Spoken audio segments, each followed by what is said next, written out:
There she is with the touch, just outside the 8-meter line. Trying to work it, instead flips. Stillwater going to the middle. Number 42 drew the foul, but she scored. That's Madeline Richard. She gets Stillwater on the board. In the early stages of the Suburban East Conference battle, Castro goes low, and White Bear Lake notches the first goal of the game. It comes at 2:07 of the first quarter. That goes back to the lack of time limits, no midfield line, none of that. Stillwater looking for shooting space. Malmberg was cut off. Stillwater resets.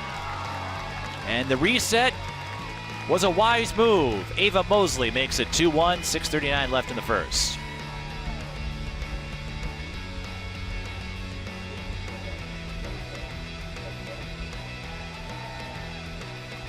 Mosley with their first goal. You could get a sense of Stillwater's confidence at the start of the season as they exert their confidence there on the quick stick. Glass with the assist. Cassidy Kikol with the score. It's 3-1.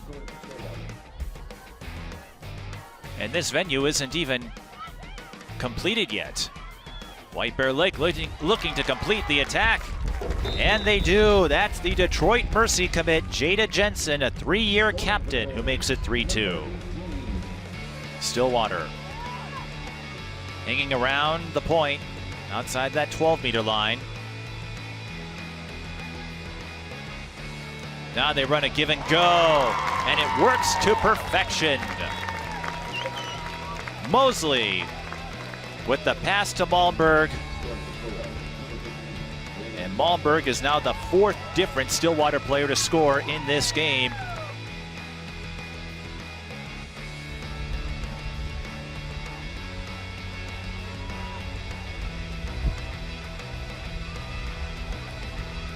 Now Peterson slices through the defense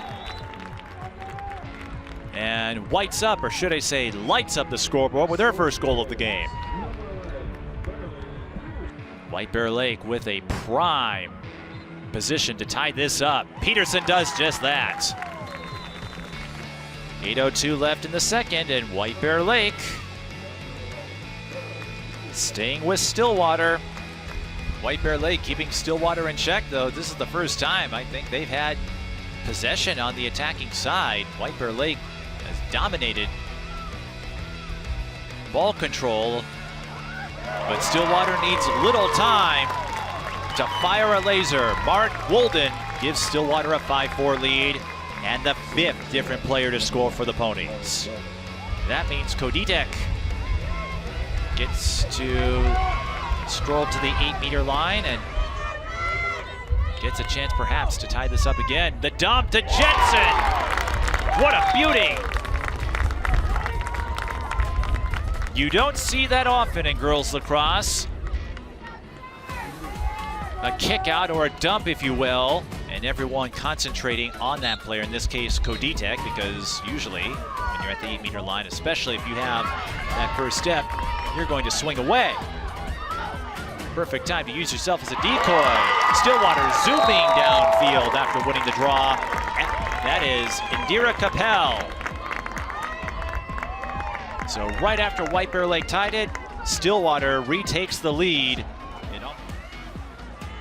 2 team yellows, Malmberg and Richard both given yellows. White Bear Lake ties it up. They were looking for a space up the middle, and they got it with 55 seconds left. But after the penalties, White Bear Lake will have a 1-up the rest of the way. Peterson gives White Bear Lake the lead off the feed from Jensen. 3rd time this season, Peterson has scored 4 in a game.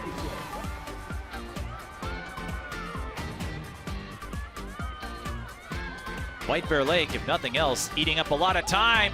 They've got a chance here. They make it 8-6 on the score for Hendrickson. She was left wide open. Nobody was covering her. White Bear Lake looking for the icing on the cake. They won't get it, but there's going to be plenty of icing. A sweet taste of victory for White Bear Lake. 8-6 the final. And for the first time in eons, eras, decades, White Bear Lake knocks off Stillwater